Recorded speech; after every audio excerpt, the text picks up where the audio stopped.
Welcome to the Human Nature Channel. I'm your host, Alex Tamsula, and what am I doing here?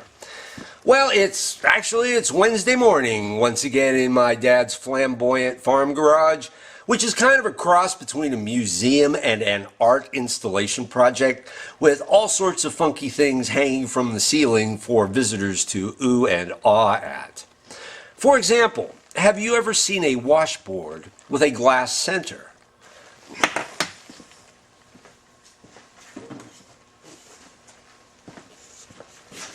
We got one.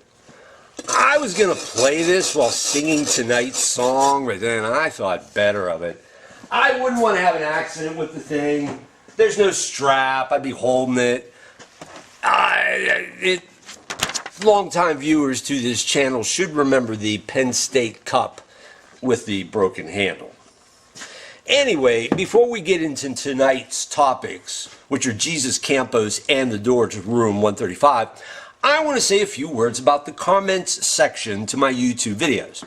Now, I love the comments sections to my videos. 99% of the comments have been great. Lots of pats on the back, lots of encouragement from people saying, do more Vegas videos. Like I said in an answer to Truth Seeker's comment, I've never had it so good. But along with the warm fuzzies, inevitably grudges and feuds have made their way in. I understand this. The Las Vegas shooting is an incredibly emotional topic. Passions are still running high. In my comments section, I want everybody to feel they can speak their mind, and you'll get a thumbs up simply for that. No violent threats or vicious insults or anything like that. I've got to draw the line somewhere. But the key point here is I'm not taking sides. As far as I'm concerned, when it comes to the Human Nature Channel, there's only one side, and that's our side. That's the spirit in which this is all intended. Anyway, I got everything I need. I got a tablet of graph paper. I love to write on graph paper for some reason. I've got paper clips so I can keep my shit together. I got my pointer with the magnet on it. I even got a bottle of Tylenol, since one of tonight's topics is Jesus Campos. All I have to do is hear that guy's name and I start getting a splitting headache. Oh, what's this? Paddock, Webster's New World College Dictionary. Number 1, a small field or enclosure near a stable in which horses are exercised. Number 2, an exercise at a racetrack where horses are saddled. Number 3, in Australia, an enclosed piece of land, transitive verb to shut in a paddock. This one was for all those who believe nothing is real and everything is an Illuminati mindfuck. So strap yourself in, we're blasting off for Mars. My new routine is this. Shoot a video on Tuesday night or Wednesday morning, then later Wednesday afternoon, drive back to my apartment in Pittsburgh where I load it into the computer and start editing. If everything goes well, I should have a new video uploaded by Thursday. Then Friday comes around. I start thinking about the next video and which topics I'd like to cover. The general plan is this. Pick a Las Vegas shooting truth community video investigator, watch all their videos on Vegas, and then when I'm done watching, create something of a viewer's guide. I hope this approach will prove useful to new people coming into the Vegas shooting truth community. It can familiarize newbies with what is being said and also give them a list of topics where they can focus on and explore particular issues related to the massacre. I plan on doing this with all the biggest channels when it comes to the Las Vegas shooting investigation videos. This should keep me busy until I die of old age. So, the first channel to begin getting the video guide treatment was NothingIfNotIntense, run by Jen. I do enjoy watching Jen's videos. I like her attitude, I share her outrage, and she does get me to believe nobody is getting away with shit as long as Jen is on the case. By the way, in the show notes section, I'll supply a link to the last video of hers I watched. Fit report, I say, WTF, question mark, 1, 2, 3, 4, 5 exclamation points. I will also do this with other videos and channels mentioned. Anyhow, the short-term goal was to continue watching the videos on Nothing If Not Intense and work towards the video guide. But something interesting happened. Through the comments section, I became acquainted with Eric Peters. We exchanged email addresses and began corresponding. He told me about his YouTube channel, and he also recommended the channel for Concerned Citizen. These two gentlemen are my new YouTube associates. We've also started a Human Nature YouTube chat. It's this new YouTube feature. I will leave a link to it down in the notes section. At this point, I've watched all of Eric's videos. They are really good. I especially liked his video, The Las Vegas Shooting, Paddock's Car. I learned a lot that I hadn't known before, especially the story about Paddock's valet parking ticket, which for some reason the police didn't think was important when they first discovered it on a countertop in room 135. Spoiler alert, it was important. I'm also working my way through Concerned Citizen's videos. So far, he's got 15 up and I've seen 11 of them. I can't wait to get back to it and watch the 12th video where CC asks, the Las Vegas shooting, when did he practice? When it comes to Paddock's supposed shooting skills, that's what I'd like to know. Looks like Eric and CC are going to get the video guide treatment sooner rather than later. So here it was, Friday night. I'd spent the day watching Eric and CC's work, and I was posting their videos on Twitter as I finished them. Eric's first video is entitled The Las Vegas Shooting, What Happened at 9:59. And it was about Jesus Campos and his magical mystery tour through the Vegas shooting story, which culminated with his appearance on The Ellen Show. Campos, oh my head. Screw the Tylenol. Right now, I need a drink so bad, I'm practically beside myself. Oh, hi. Yes, the Campos story drives me nuts. Heck, all three of the stories he's in drive me nuts. So, I went back to Nothing If Not Intense and watched Jen's video, Fit Report, I Say WTF, just for a change of pace. In that video, Jen is going through the photographs from the Fit Report and making observations. Near the end of the video, she is looking at photos of the broken door into room 135, and she started pointing out something very strange about the bullet holes in it. This was something I had never seen before, although it later became clear to me other video investigators knew about it. Jen was non-committal as to what she was seeing and what it could mean. She said, I'm going to leave it to the door people. Guess what? At that moment, I turned into one of the door people. We need some photographs here to explain what I'm talking about. In photo 1, which should be appearing over my shoulder, we see the upper part of the broken-in door to room 135, the famous door through which 200 shots were fired. We know we are looking at the inside because the hydraulic closer is at the top. With photo 2, we move in closer. By the way, I only count 29 holes. If somebody knows where the other 171 bullet holes went, please drop me a line. Photo 3 is where things start getting interesting, and we'll give you an even closer view with photo 4. Supposedly, Stephen Paddock fired through that door and managed to injure Jesus Campos in the leg. But if he did that, why do those bullet holes look like satellite photographs of volcanoes on Mars? The holes in the door to room 135 don't look like entry points from bullets to me. They look like exit points. Now, the interesting thing about a volcano is, yes, it's a hole in the ground, but it's a hole in a cone.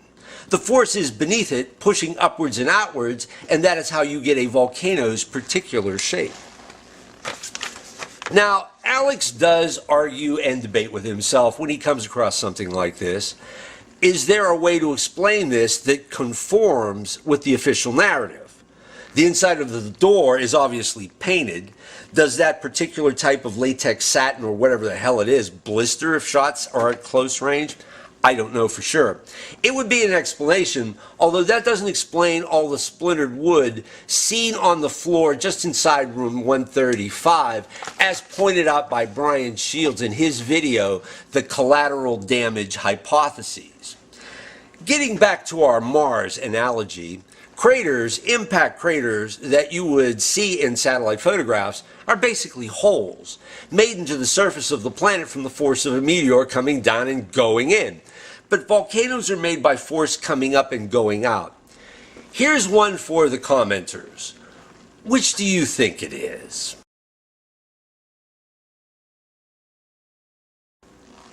And where did those supposed 200 bullets go? It's almost like most of them vanished into thin air.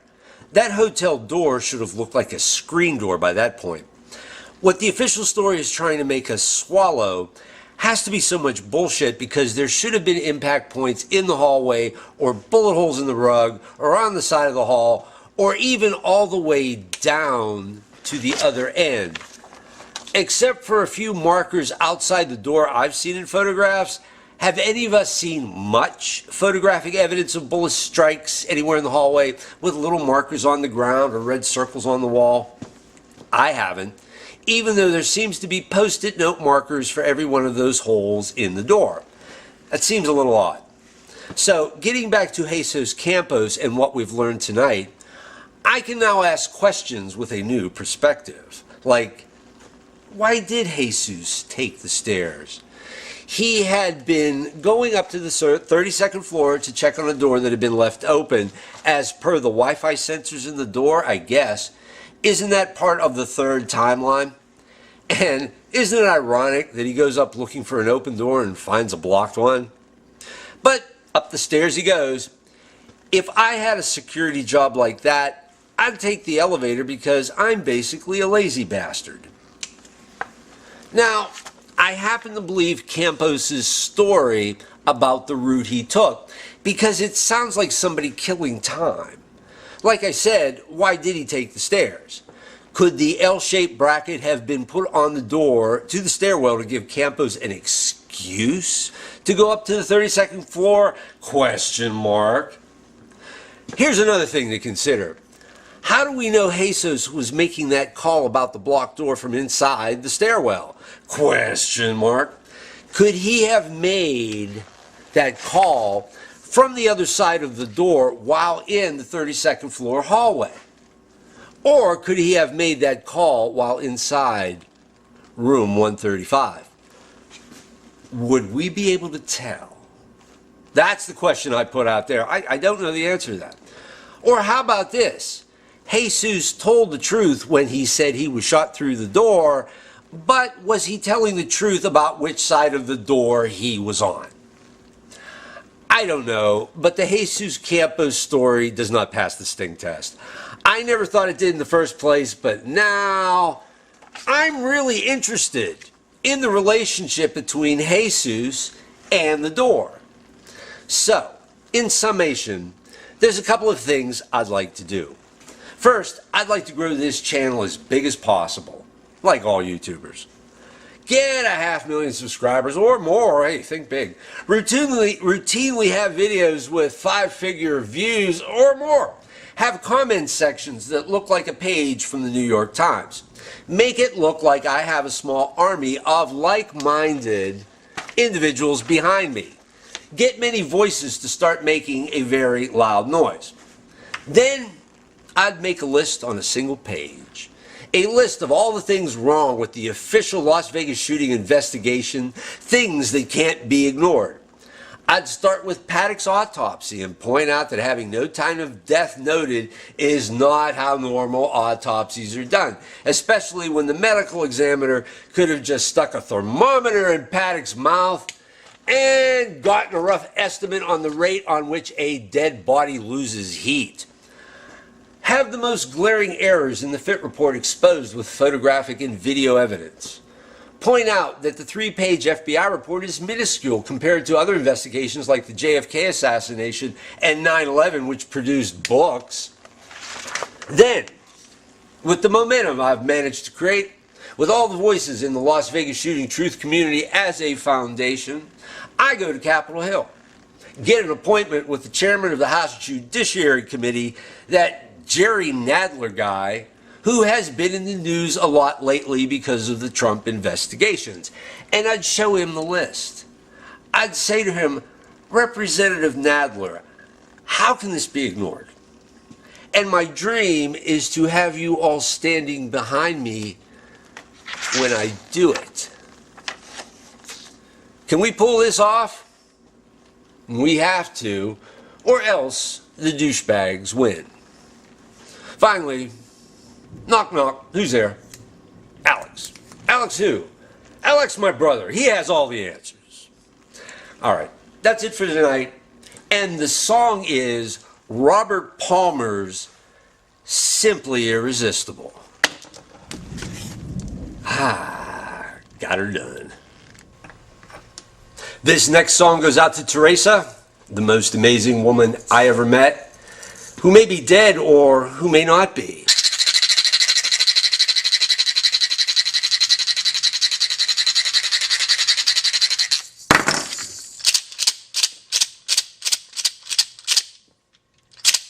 How can it be permissible? She compromised my principle. Yeah, yeah. That kind of love is mythical.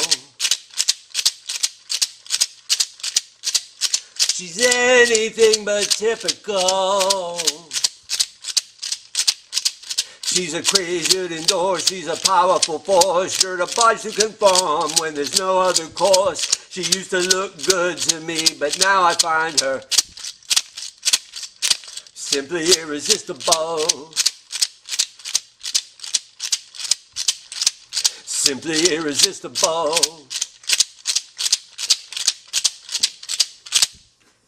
Her loving is so powerful, it's simply unavoidable. Yeah, yeah. The trend is irreversible. The woman is invincible. She's a natural law and she leaves me in awe. She deserves the applause. I surrender because she used to look good to me, but now I find her simply irresistible. Simply irresistible. Simply irresistible. She's so fine, there's no telling where the money went. Simply irresistible, oh mine, there's no other way to go. She's unavoidable, I'm back against the wall. She gives me feelings like I never felt before. I'm breaking promises, she's breaking every law. She used to look good to me, now I find her simply irresistible. She's so fine, there's no telling where the money went. Simply irresistible, she's all mine, there's no other way to go. Whoa.